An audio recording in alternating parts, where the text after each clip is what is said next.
Melalui Kementerian Sosial menyatakan terdapat ratusan guru di sekolah rakyat yang mengundurkan diri. Salah satu faktor yang menjadi alasan para guru mundur adalah karena lokasi sekolah rakyat yang jauh dari rumah mereka.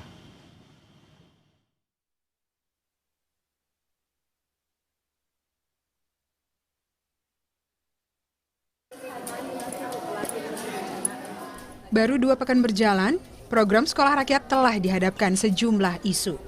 Salah satunya adalah banyaknya guru yang mengundurkan diri karena alasan tidak cocok dengan lokasi penempatan. Menteri Sosial Saifullah Yusuf menyatakan telah terdapat 50.000 guru yang siap menggantikan posisi guru yang telah mengundurkan diri. Guru-guru itu telah melewati proses seleksi oleh Satgas Seleksi Guru yang dipimpin oleh Kementerian Pendidikan Dasar Menengah atau Kemendikdasmen. Mensos Saifullah juga menyatakan akan menambah 30 sekolah rakyat dengan total guru yang dibutuhkan sebanyak 800 guru. Ada sekitar 140 data terakhir ya yang mengundurkan diri setelah mereka seleksi itu dari berbagai titik sekolah. Tapi di belakangnya sudah banyak yang siap untuk menggantikannya karena ada 50.000 lebih guru yang telah mengikuti proses pendidikan profesi guru yang belum mendapatkan penempatan, sehingga insya Allah nanti yang mengundurkan diri itu kita hormati karena sebagian besar alasannya terlalu jauh dari domisili. Nanti misalnya target kita bisa sampai 50 sampai 60 titik lagi, berarti nanti kapasitas siswanya bisa lebih dari 15.000. Akan bertambah sekitar tambahan jadi keseluruhan kira-kira 800-an guru lagi. Hal serupa juga disampaikan Menteri Koordinator Bidang Pemberdayaan Masyarakat Muhaimin Iskandar. Dirinya menyatakan stok guru untuk sekolah rakyat masih cukup, sehingga tidak akan terjadi kekurangan. Tidak ada masalah karena stok guru ada di Dikdasmen itu. Harusnya yang langsung melakukan seleksi terhadap guru yang akan ditempatkan di sekolah rakyat. Hal itu perlu dilakukan agar calon guru memahami kriteria guru yang dibutuhkan bagi sekolah rakyat. Seleksi dan siapa yang akan ditempatkan di sekolah ini biar tidak terjadi pengunduran diri sebaiknya diserahkan kepada Menteri Sosial. Itu kan sama dengan misalnya di sekolah-sekolah reguler. Sebaiknya yang menentukan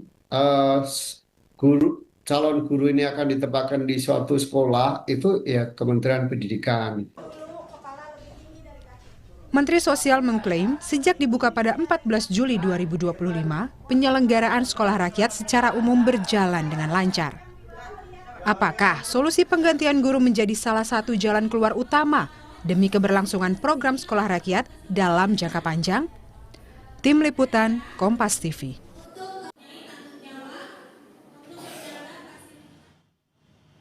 Di tengah program sekolah rakyat yang sudah bergulir, ada 140 guru sekolah rakyat yang mundur dengan alasan terlalu jauh dari rumah atau alasan jarak. Nah, lantas Menteri Sosial Saifullah Yusuf juga mengatakan masih ada 50.000 calon guru yang bisa menjadi salah satu solusi keberlangsungan proses belajar mengajar di sekolah rakyat. Bagaimana hal ini bisa berlangsung dengan baik atau berjalan dengan baik? Kita tanyakan langsung kepada Menteri Sosial Saifullah Yusuf yang sudah bergabung melalui sambungan virtual. Selamat malam Pak Menteri. Selamat malam. Baik. Mas Radi. Baik, dan juga di studio ada Ubaid Matraji selaku Koordinator Nasional Jaringan Pemantau Pendidikan Indonesia. Selamat malam Mas Ubaid. Selamat malam. Saya ke Pak Menteri dulu. Pak Menteri, tadi dikatakan juga oleh analis pendidikan bahwa sebenarnya rekrutmen guru baiknya dilakukan atau diawasi langsung oleh Kementerian Sosial sehingga hal-hal seperti ini bisa terhindari. Ada alasan masalah jarak yang terlalu jauh. Bagaimana Anda menangkap masukan ini? Ya, pertama saya ingin menyampaikan dulu ya bahwa guru-guru ini tidak memenuhi panggilan. Oke. Atau kemudian disebut dalam kurung mundur gitulah. Tidak memenuhi panggilan. Sebelumnya mereka bersedia mengikuti proses seleksi. Dari sekian banyak ribu yang mengikuti seleksi, yang diterima itu adalah 1.469. Oke. Dari 469 itu yang mundur 143 guru atau sekitar berapa itu ya 9,7%, kira-kira gitu dulu lah. Oke. Dan saya ingin sampaikan proses seleksinya ini dipimpin oleh Satgas seleksi guru yang dipimpin oleh Kementerian Dasar dan Menengah. Di sana ada Kementerian Pan-RB, ada BKN, ada Kemensos, dan ada unsur-unsur yang lain, di mana bersama-sama menyusun mekanisme ya seleksi guru ini. Jadi guru-guru ini pada dasarnya juga sudah bersedia untuk ditempatkan dimanapun. Tapi belum mereka mengajar, jadi perlu disampaikan juga sebelum mereka mengajar sudah tidak memenuhi panggilan itu, ya kita anggap mundur. Nah untuk itu mereka akan digantikan oleh guru-guru yang juga telah mengikuti proses seleksi sebelumnya. Siapa yang bisa ikut di sini adalah mereka yang tadi sudah disampaikan, yang mereka telah mengikuti pendidikan profesi guru. Nah, ada 50.000 lebih menurut data dari Kementerian Pendidikan Dasar Menengah. Jadi ini adalah gagasan presiden, program presiden yang tentu dikerjakan oleh para pembantu presiden. Lengkap. Jadi pembantu presiden kan banyak.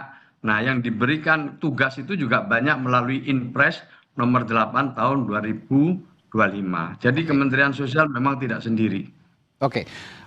Saya ke Mas Ubed. Mas Ubed, kalau informasi yang Anda dapatkan begitu, apakah betul hanya karena jarak para guru ini akhirnya mengurungkan niat untuk menjadi guru sekolah rakyat? Apakah alasannya hanya karena jarak atau ada alasan lain?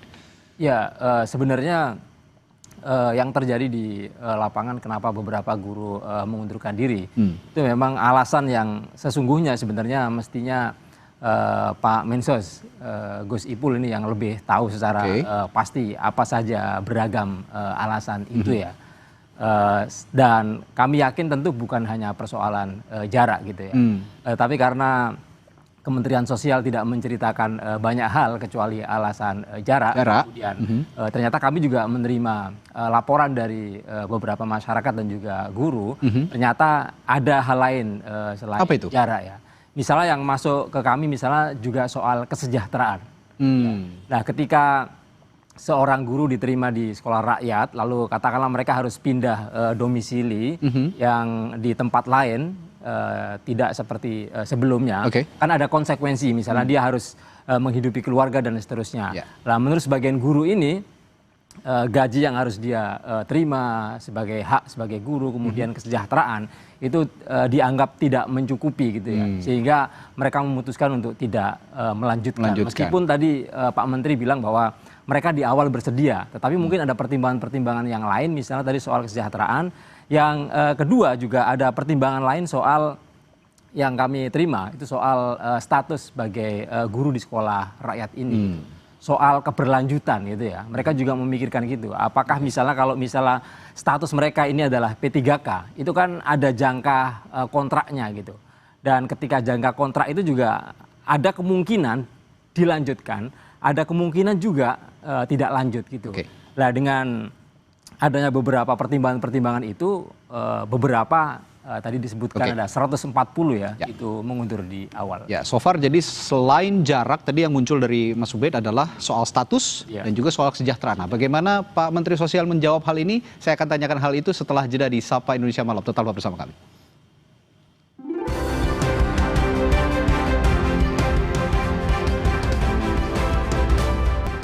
Masih memperbincangkan mundurnya 140 guru sekolah rakyat yang kami perbincangkan bersama Menteri Sosial Saifullah Yusuf dan juga Mas Ubed.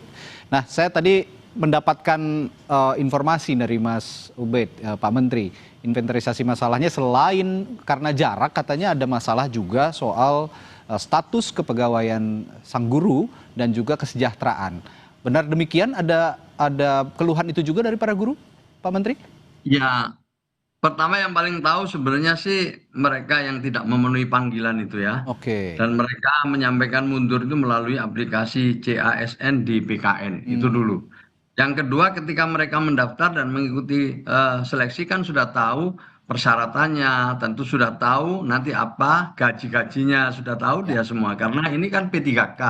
P3K kan ada standarnya gitu ya.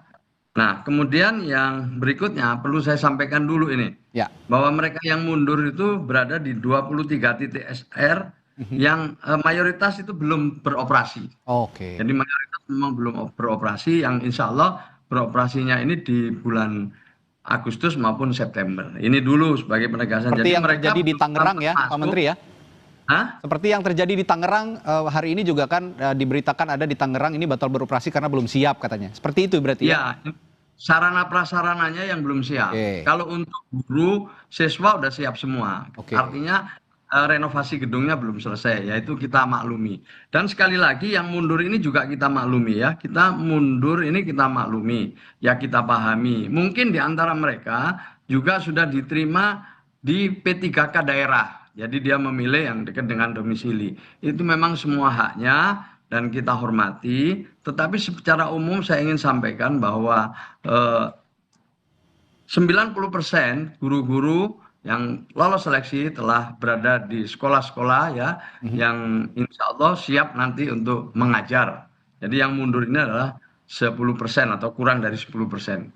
Kita tidak akan bicara lebih jauh kenapa mereka mundur apa lain sebagainya, tapi kami ingin bahwa mereka yang mundur ini kita maklumi. Oke. Kalau kemudian soal kesejahteraan dan juga soal-soal lain sebenarnya ya sama dengan mengajar di lingkungan sekolah-sekolah milik pemerintah maupun juga P3K yang bekerja di lingkungan pemerintah. Baik, Pak Jadi Menteri. sama semua kalau kesejahteraannya. Oke, Pak Menteri begini, ini kan program berkelanjutan dan Pak Menteri tadi mengatakan oke lah ada 50.000 yang siap menggantikan. Tapi untuk mencegah misalnya nanti program sudah berjalan ada lagi guru yang mundur gitu. Adakah sebelumnya sosialisasi ataupun penjelasan informasi bahwa ada hak dan kewajiban yang akan diberikan kepada guru ini sehingga nanti juga bisa menjalankan tugasnya dengan baik gitu kira-kira? Saya kira jelas ya, dari awal semua jelas. Karena ini yang merekrut itu kan gabungan ya dari semua kementerian. Jadi mulai dari tadi saya singgung ada Kemendikdasmen ya yang memang selama ini menangani dunia pendidikan termasuk guru ya, apalagi juga ada BKN yang memang menentukan status guru dengan tentu tunjangan-tunjangan dan lain sebagainya. Jadi itu sama semua, nggak ada bedanya. Oke. Tapi kalau ada kekhawatiran seperti yang tadi disampaikan bahwa ini apakah berkelanjutan atau tidak, yaitu kembali kepada masing-masing ya, kepada para guru masing-masing. Tapi yang jelas bahwa program ini adalah program prioritas Presiden, gagasan Presiden Prabowo yang membuka kesempatan pendidikan bagi mereka yang berada di desil 1. Kurang mampu, tidak mampu, atau kalau kita sebut dalam istilah statistik itu adalah miskin ekstrim dan miskin. Ya, diharapkan kualitas pendidikannya juga bisa seimbang meskipun ini pendidikan untuk masyarakat miskin kurang lebih begitu, Mas Ubed. Nah, tapi tetapi kalau bisa ya, fasilitasnya sekolah unggulan kira-kira begitu. Oke. Nah, saya ingin juga bertanya ke Mas Ubed soal perekrutan tadi. Ini kan perekrutan juga digawangi atau diawasi oleh Kementerian Sosial. Nah, kira-kira menurut Mas Ubed apakah proses perekrutan langsung oleh Kemensos ini juga bisa menjamin guru sekolah rakyat ini betah mengajar di sekolah untuk menghindari ya tadi ada keluhan-keluhan muncul di tengah jalan gitu. Menurut saya mundurnya 140 ini tidak sesederhana kemudian digantikan ada yang mengantri 50.000 gitu. Artinya kalau ada permasalahan, ada soal tata kelola yang tidak dibenahi, nanti bisa jadi nambah, tidak lagi 140, nambah. Dan atau itu teresonansi kemana-mana gitu ya? Direkrut lagi nanti bisa mundur lagi gitu. Jadi yang pertama menurut saya melakukan evaluasi terhadap kenapa ini 140 ini mundur gitu kan. Sehingga menjadi sangat meskipun penting. Sekolahnya belum dimulai begitu. Ya, jadi ini kan mirip-mirip dengan di periode sebelumnya kita punya program namanya sekolah-sekolah di daerah 3T. Oke. Itu juga sama. Problemnya sekolahnya ada, gurunya sudah direkrut, gurunya nggak pernah masuk. Itu alasannya sama, masalah ya sama. kesejahteraan. Misalnya kesejahteraan ya, mengajar di daerah status. 3T, kemudian tinggal di daerah yang terpencil, tidak di domisili yang sebelumnya, pertimbangan keluarga dan seterusnya. Itu yang terjadi.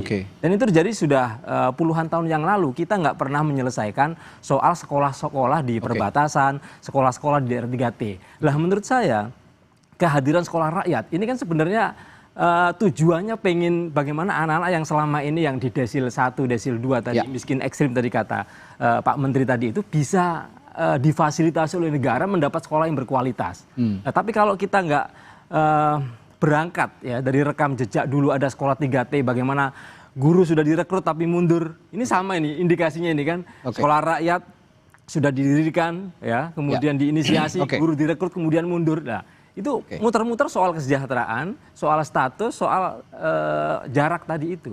Maka menjadi sangat penting tidak hanya dengan Satgas ini melibatkan Kemendikbudristek kemudian Kemensos, tapi juga pemerintah-pemerintah daerah. Jadi guru-guru di daerah itu menjadi sangat penting sehingga pertimbangan soal jarak tadi yang dikhawatirkan para guru dan juga disebut Pak Menteri tadi itu bisa diatasi. Termasuk juga soal kesejahteraan. Dan saya yakin Pak Menteri sudah juga ikut melakukan hal itu soal evaluasi karena akhir-akhir ini juga sibuk terus ke daerah untuk memantau sekolah rakyat yang dibuka di berbagai daerah yang juga bisa jadi bisa jadi secerca harapan bagi masyarakat miskin untuk bisa mendapatkan kualitas pendidikan yang baik. Baik, terima kasih Pak Menteri sudah bergabung bersama kami di Sapa Indonesia Malam dan juga Mas Ubed. Saya terima kasih ya, kritik sarannya saya terima kasih. Itu masukan juga ya Pak Menteri ya. Evaluasi untuk memperkuat pelaksanaan ke depan. Baik, terima kasih banyak. Mudah-mudahan bisa kita lakukan ke depan. Terima kasih masukannya. Baik, terima kasih banyak Pak Menteri Sosial Saifullah Yusuf dan juga Mas Ubed sudah